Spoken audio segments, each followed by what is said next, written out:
In a stark reminder of the ongoing tumult in Ukraine, recent missile strikes by Russia on Kyiv have escalated tensions and prompted urgent calls for diplomatic solutions. In the early hours of April 24, 2025, multiple strikes in the Ukrainian capital resulted in significant casualties, with the Ukrainian Interior Ministry reporting at least 10 deaths and over 90 injuries from the attacks. President Volodymyr Zelenskyy, currently in South Africa, announced he would cut his trip short to return to Ukraine in the wake of this deadly assault. The Russian government meanwhile claimed success from the strike, asserting that its military objectives had been achieved. Moscow's defense ministry stated that the attacks targeted critical defense infrastructure, which they allege are necessary to sustain their military operations. This assertion comes as the Kremlin continues to assert its position in the ongoing conflict, which has seen relentless fighting and a humanitarian crisis deepen over the past years. In the United States, former President Donald Trump expressed his dissatisfaction with the Russian strikes, urging President Vladimir Putin to stop and emphasizing the need for a peace deal to prevent further loss of life. Trump's comments come amidst reports that his administration is proposing a controversial 7-point plan that includes recognizing Crimea as part of Russia, a move that has sparked fierce backlash from Ukrainian officials and broader concerns about the implications for European security. Zelenskyy has remained steadfast in his refusal to accept any terms that would recognize Russian control over Crimea, a stance rooted in Ukraine's constitution and supported by a significant portion of the international community. He has characterized the recent attacks as a blatant reminder of Russia's aggressive posture and a direct threat to Ukraine's sovereignty. This attack is undoubtedly one of the most difficult and impudent, Zelenskyy remarked, underscoring the gravity of the situation. The geopolitical landscape surrounding the conflict is further complicated by the dynamics within Europe and the United States. British Prime Minister Keir Starmer, during discussions in London, emphasized that Russia must not be allowed to blackmail Europe through its energy revenues while the conflict persists. Starmer's comments come as European nations grapple with the implications of potential changes in U.S. foreign policy, particularly under Trump, who has suggested that Ukraine may need to concede territory for peace. In the backdrop of these discussions, the military cooperation between Russia and North Korea has also come under scrutiny, with reports indicating that missiles used in the Kyiv attacks were manufactured in North Korea. This burgeoning alliance raises alarms about the implications for international security as North Korea's military aid becomes increasingly pivotal to Russia's operations in Ukraine. As diplomatic efforts continue, with NATO Secretary General Jens Stoltenberg meeting U.S. officials to discuss the situation, the path forward remains fraught with uncertainty.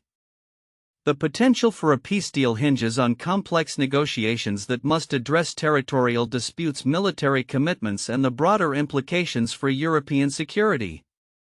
The recent missile strikes in Kyiv serve as a harsh reminder of the conflict's human cost and the urgent necessity for a resolution. As Zelenskyy returns to Ukraine and leaders in the West debate their next steps, the international community watches closely, acutely aware that the choices made in the coming days could have lasting consequences for the region and beyond. The need for a comprehensive and just peace is more pressing than ever, as both Ukraine and Russia face pivotal moments that will shape their futures for years to come. As the Russo-Ukrainian war enters its 1155th day, tensions remain high, particularly regarding the contested status of Crimea. Ukrainian President Volodymyr Zelenskyy has publicly reminded former U.S. President Donald Trump of his 2018 declaration rejecting Russia's annexation of the region, a move that underscores the complexities of ongoing peace negotiations.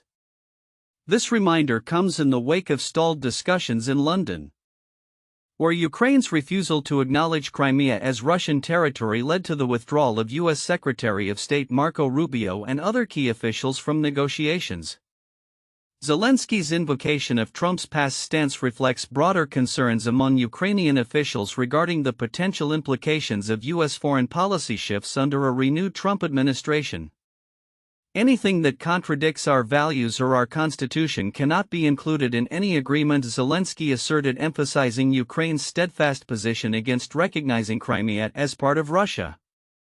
This stance has been echoed across much of the international community, which largely supports Ukraine's claim to the peninsula. The current negotiations have faced significant hurdles, particularly after Trump's administration proposed a 7-point peace plan that would involve recognizing Russian control over Crimea. This proposal has drawn sharp criticism from Ukrainian officials, including Economy Minister Yulia Svyrydenko, who stated, "No frozen conflict disguised as peace could be acceptable without robust security guarantees for Ukraine." It indicates a growing fear that concessions to Russia may embolden further aggression and undermine Ukraine's sovereignty. The backdrop of these diplomatic tensions is the ongoing military conflict, which has intensified in recent days. Reports indicate that Russian forces launched a coordinated assault involving 70 missiles and 145 drones targeting various Ukrainian cities, resulting in at least 11 civilian deaths and over 100 injuries. The attacks, which struck residential areas and critical infrastructure, highlight Russia's continued strategy of targeting civilian populations to exert pressure on Ukraine. Ukrainian Air Force officials confirmed that a significant number of these aerial attacks were intercepted, underscoring the ongoing need for enhanced air defense capabilities. Amid these developments, Trump's remarks have drawn scrutiny, particularly as he criticized Zelenskyy for allegedly prolonging the conflict. "I think it might be easier to deal with Zelenskyy. So far it's been harder," Trump stated, a comment that has raised eyebrows given the context of ongoing Russian aggression. Meanwhile, international leaders including French President Emmanuel Macron have expressed solidarity with Ukraine, arguing that a ceasefire cannot be expected while Kyiv is under attack. Efforts to strengthen Ukraine's defense are now more urgent than ever. In light of the recent attacks, Zelenskyy has cut short his foreign visit to enhance coordination with international partners on air defense strategies. The urgency of this situation is palpable, with the potential for further escalations looming on the horizon. As the situation continues to evolve, the international community watches closely. The implications of U.S. policy, particularly under a potential Trump presidency, could have far-reaching effects on the conflict's trajectory.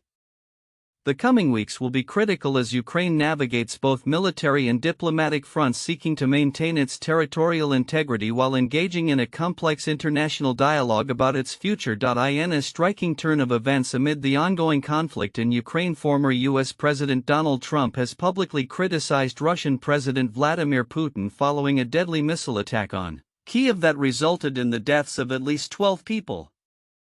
The attacks, described as one of the deadliest in recent months, prompted Trump to take to his social media platform Truth Social, where he urged Putin to stop the violence, asserting that the strikes were not necessary and poorly timed.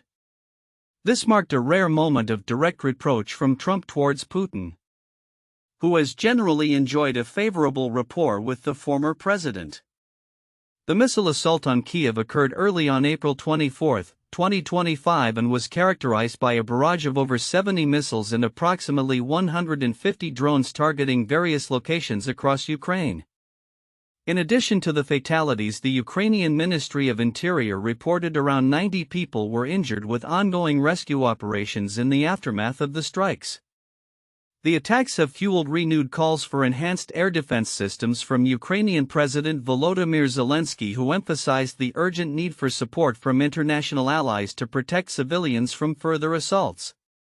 Trump's condemnation of the attack came as he simultaneously faced criticism for his administration's approach to peace negotiations between Ukraine and Russia, which appeared to favor Moscow's interests. In recent weeks, Trump's administration has exerted pressure on Ukraine to accept a peace deal that would require significant territorial concessions, a stance that many perceive as biased against Ukraine. The former president's latest comments seem to reflect an attempt to balance this pressure with a public acknowledgement of the humanitarian crisis resulting from the ongoing conflict. Political analysts have noted that Trump's use of Putin's first name in his social media post could signal an underlying warmth in their relationship, contrasting sharply with his harsh rhetoric directed at Zelenskyy, whom he has labeled a dictator. This juxtaposition raises questions about the U.S. administration's commitment to a fair resolution of the conflict, as Trump has often directed criticism towards Ukraine while maintaining a more lenient stance towards Russia. International responses to the missile strikes have been swift, with leaders from various countries reiterating their support for Ukraine. French President Emmanuel Macron stated that it is unreasonable to expect Zelenskyy to agree to a ceasefire while Kyiv is under attack, emphasizing the need for continued support for Ukrainian sovereignty. Similarly, British Prime Minister Keir Starmer condemned the strikes, affirming that they underscore Russia's role as the aggressor in the conflict. The situation in Ukraine remains dire, with the Ukrainian military reporting numerous clashes with Russian forces even as emergency responders work tirelessly to recover victims from the rubble of destroyed buildings in Kyiv. The ongoing humanitarian crisis has prompted calls for increased military aid and air defense systems to better protect civilian populations. As the conflict continues to escalate, the effectiveness of Trump's administration's approach to negotiations will likely come under increased scrutiny. The juxtaposition of a rare criticism aimed at Putin with ongoing pressure on Ukraine to concede territory raises critical questions about the future of U.S. involvement in the crisis.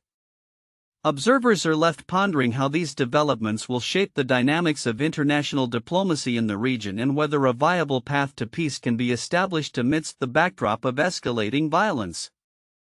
The unfolding events in Ukraine will undoubtedly continue to influence global political landscapes in the weeks and months ahead. In a tense escalation of the ongoing conflict in Ukraine, President Donald Trump recently criticized Ukrainian President Volodymyr Zelenskyy for his staunch refusal to entertain proposals that would see Ukraine cede Crimea to Russia as part of a potential peace agreement.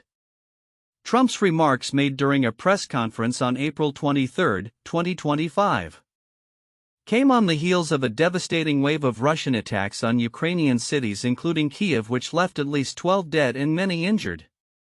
Trump's comments pointed to a growing frustration with Zelenskyy, whom he described as more difficult to negotiate with than Russian President Vladimir Putin. "It's very harmful to the talks," Trump stated, referencing Zelenskyy's insistence that Crimea, annexed by Russia in 2014, belongs to Ukraine. "Nobody is asking Zelenskyy to recognize Crimea as Russian territory, but if he wants Crimea, why didn't they fight for it 11 years ago?" he questioned, suggesting that a more conciliatory approach could lead to peace. The backdrop to this diplomatic strife is a significant military escalation by Russia, which recently launched one of its largest aerial assaults on Kyiv in months. The Ukrainian Ministry of Interior reported that the strikes, which involved missiles and drones, injured over 90 individuals and resulted in extensive damage across multiple regions. Emergency services were overwhelmed, responding to numerous fires ignited by the attacks. The assaults came just as U.S., European, and Ukrainian officials were set to discuss a peace proposal in London, a meeting that was abruptly scaled back due to the absence of key figures, including U.S. Secretary of State Marco Rubio. In a series of social media posts, Trump expressed his discontent with the timing of the attacks, calling them not necessary and urging Putin to halt the violence. "Vladimir, stop. 5,000 soldiers a week are dying," Trump implored, reflecting a rare moment of direct criticism toward the Russian leader amid a broader narrative where he has been seen as pressuring Ukraine to make concessions. Zelenskyy, currently on a diplomatic trip to South Africa, announced he would cut his visit short to return to Ukraine in light of the ongoing military threat. He reaffirmed his commitment to Ukraine's territorial integrity and reiterated the need for immediate improvements in air defense systems to protect against the relentless Russian bombardment. The atmosphere surrounding the negotiations remains fraught with skepticism. Trump's administration has indicated that it may withdraw from negotiations if Zelenskyy continues to resist proposals that involve territorial concessions. The UK's Prime Minister Keir Starmer echoed concerns about the legitimacy of any peace talks while Ukraine is under attack, stating that Russia's aggression disqualifies them from being perceived as a genuine partner for peace. Moreover, the complexity of the situation is underscored by the fact that many Western allies are hesitant about pressuring Ukraine to give up land. even as they acknowledge the reality of Russian control over various regions. The notion of a ceasefire remains elusive, with both sides continuing to engage in hostilities along the nearly 1,000-kilometer front line. As the conflict rages on, the prospects for peace appear dim, with both Ukrainian officials and Western leaders emphasizing that the onus of responsibility lies squarely on Moscow to cease its military actions. The unfolding events in Ukraine show no signs of abating, and the coming days will be critical in determining whether any diplomatic resolution can be achieved or if the fighting will continue unabated, further entrenching both sides in this devastating conflict.